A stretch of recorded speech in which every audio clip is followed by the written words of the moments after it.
Hello student, welcome to our YouTube channel commerce proficiency.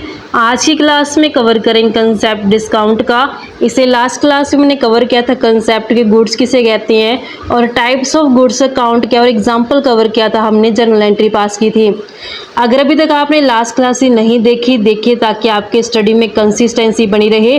अगर अभी तक आपने मेरे यूट्यूब चैनल कॉमर्स प्रोफिशिएंसी को सब्सक्राइब नहीं किया, सब्सक्राइब कीजिए और बेल आइकन जरूर प्रेस कीजिए ताकि जब भी मैं न्यू वीडियोस अपलोड करूं सबसे पहले नोटिफिकेशन आपके पास जाए, आप वीडियोस को देखकर आपकी स्टडी बूस्ट अप हो। कवर करते हैं कंसेप्ट की डिस्काउंट किसे कहते हैं। डिस्काउंट अलाउंस होते हैं, यानी कि छूट होती है जो सेलर देता है बायर को।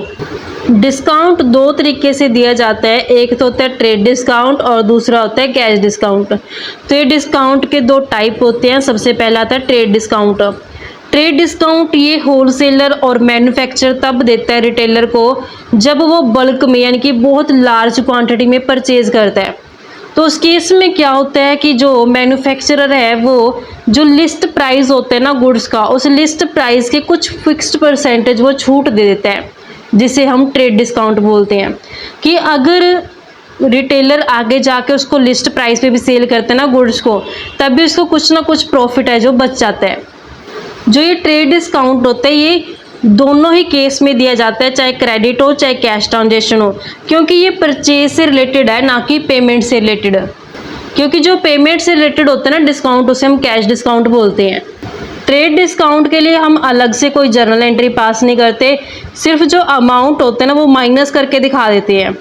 जैसे एग्जांपल के लिए ट्रेडर ने सेल किया गुड्स, लिस्ट प्राइस उसका 1 lakh, 20% trade discount for cash. इसके लिए जर्नल एंट्री कैसे पास करेंगे। 1 लाख लिस्ट प्राइस में से 20% ट्रेड डिस्काउंट है। 1 लाख का 20% करेंगे तो 20,000 बनेगा। 1 लाख में से 20,000 का डिस्काउंट मिल गया तो 80,000 की अब यानी कि सेल की गई है। तो यहाँ पे लिस्ट प्राइस है जो गुड्स का वो है 1 लाख रुपये, उसमें से माइनस करते हैं ट्रेड डिस्काउंट 20%। 1 लाख का 20% करेंगे 20,000, तो 80,000 रुपये में यानी कि सेल की गई है गुड्स जो ट्रेडर द्वारा। अब सेल्स जो होती है वो इनकम होती है। नॉमिनल अकाउंट का रूल कहता है कि आप इनकम को क्रेडिट करके चलो। जब गुड्स सेल की जाती है ना तो उस केस में कैश रिसीव होता है, कैश आता है रियल अकाउंट के अंदर। रूल कहता है डेबिट व्हाट कम्स इन, जो चीज़ बिजनेस के अंदर आएगी उसे क्या कर दो, डेबिट कर दो। तो कैश अकाउंट को डेबिट कर देंगे। तब यहाँ पे जो अमाउंट दिखाया जाएगा ना वो 80,000 दिखाया जाएगा, ना कि 1 लाख। जो ये अमाउंट है ये डिडक्ट करके दिखा देनी है हमने, यानी कि जो ट्रेड डिस्काउंट की अमाउंट है वो लिस्ट प्राइस में से डिडक्ट करके दिखा देंगे। जो बैलेंस आएगा वो जर्नल एंट्री पास करेंगे। इसके लिए मैंने ट्रेड डिस्काउंट की कोई अलग जर्नल एंट्री पास नहीं किया है।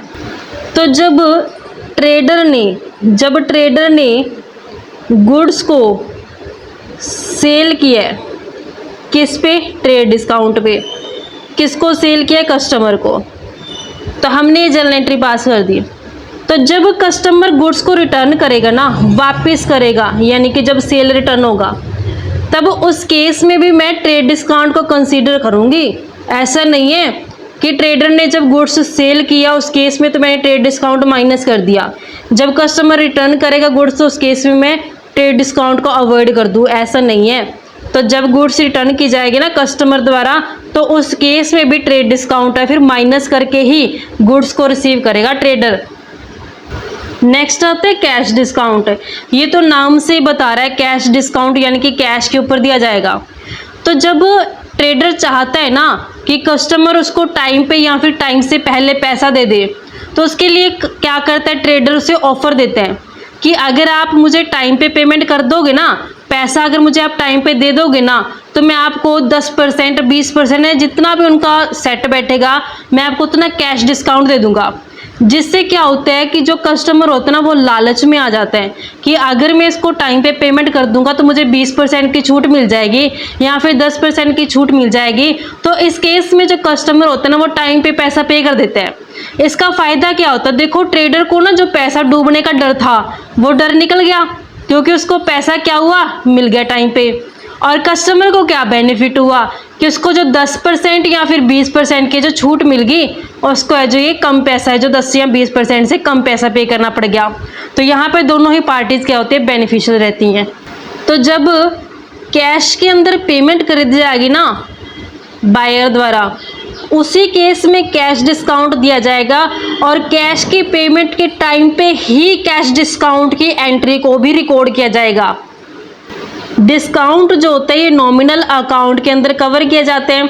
नॉमिनल अकाउंट का रूल कहता है कि जो डिस्काउंट अलाउ किया जाता है उसे डेबिट कर दो और जो डिस्काउंट रिसीव होगा ना उसको क्रेडिट कर देंगे। तो अब डिफरेंस क्या है ट्रेड डिस्काउंट में और कैश डिस्काउंट में। सबसे पहले आते हैं मीनिंग। जो ट्रेड डिस्काउंट होते हैं ये अलाउ किया जाता है होलसेलर या फिर मैन्युफैक्चरर द्वारा रिटेलर को एक फिक्स्ड परसेंटेज, जो प्रिंटेड लिस्ट प्राइस होते हैं ना, उस प्रिंटेड लिस्ट प्राइस के कुछ फिक्स्ड परसेंटेज तक ये डिस्काउंट है जो अलाउ किया जाता है होलसेलर या फिर मैन्युफैक्चरर द्वारा रिटेलर को अलाउ किया जाता है जब वो बल्क में लार्ज क्वांटिटी में जब वो गुड्स को परचेज करते हैं। कैश डिस्काउंट क्या होता है, कैश डिस्काउंट अलाउ तब किया जाता है कस्टमर को जब कस्टमर या तो टाइम पे पेमेंट कर दे या फिर इमीडिएट पेमेंट कर दे या फिर फिक्स्ड पीरियड के अंदर पेमेंट कर दे, तब उसे कैश डिस्काउंट मिल जाएगा। ये कब अलाउ किए जाते हैं, ये तब अलाउ किया जाता है जब गुड्स परचेज की जाती है स्पेसिफाइड क्वांटिटी के अंदर, क्योंकि वहाँ पे मेंशन किया जाता है ना कि अगर आप इतनी क्वांटिटी परचेज करोगे तब आपको इतना ट्रेड डिस्काउंट दे दिया जाएगा। तो ये स्पेसिफाइड क्वांटिटी के ऊपर दिए जाते हैं। जबकि कैश डिस्काउंट कब दिए जाते हैं, कैश डिस्काउंट तब अलाउ किया जाता है जब पेमेंट है जो टाइम पे या फिर टाइम से पहले दे दी जाती है कस्टमर द्वारा। ऑब्जेक्ट क्या होता है इसका ट्रेड डिस्काउंट का जो ऑब्जेक्ट होता है ये अलाउ करना होता है रिटेलर को कि वो कुछ प्रॉफिट कमा पाए अगर वो गुड्स को लिस्ट यानी कि कैटलॉग प्राइस पे भी अगर सेल करते हैं ना आगे जाके कस्टमर को, तब भी रिटेलर को कुछ ना कुछ प्रॉफिट है जो मिल जाए। इस कारण से ट्रेड डिस्काउंट है जो दे दिया जाता है होलसेलर द्वारा रिटेलर को। जो कैश डिस्काउंट होता है ये इनकरेज करता है ताकि कस्टमर टाइम पे पेमेंट कर दे, क्विक पेमेंट कर दे। Recording in the books of account, trade discount को हम अलग से जर्नल एंट्री पास नहीं करते। बुक्स ऑफ अकाउंट्स के अंदर ट्रेड डिस्काउंट की अलग से कोई एंट्री पास नहीं की जाती, जबकि कैश डिस्काउंट को हम अलग से रिकॉर्ड करते हैं बुक्स ऑफ अकाउंट्स के अंदर। डिडक्शंस फ्रॉम इनवॉइस, हाँ ट्रेड डिस्काउंट को हम डिडक्ट करते हैं इनवॉइस प्राइस में से, लेकिन कैश डिस्काउंट को हम डिडक्ट नहीं करते इनवॉइस प्राइस में से, बल्कि कैश डिस्काउंट की जर्नल एंट्री पास करते हैं और उसको दिखाया जाता है प्रॉपर कि कितना कैश डिस्काउंट है जो अलाउ किया गया है होलसेलर द्वारा रिटेलर को। तो इस तरीके से बच्चों हमारे पास ये कंसेप्ट बनता था कि डिस्काउंट क्या होता है, ट्रेड डिस्काउंट क्या है, कैश डिस्काउंट है, दोनों के बीच में डिफरेंस क्या है।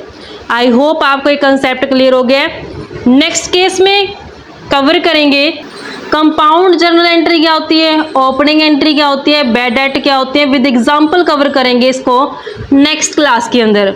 ऐसी ही रेगुलर क्लासेस के लिए आप मेरे यूट्यूब चैनल कॉमर्स प्रोफिशिएंसी को सब्सक्राइब, लाइक और शेयर करें। बेल आइकन जरूर प्रेस करें ताकि जब भी मैं न्यू वीडियोस अपलोड करूं सबसे पहले नोटिफिकेशन आपके पास जाए। आप वीडियोस को देखकर आपकी स्टडी बूस्ट अप हो।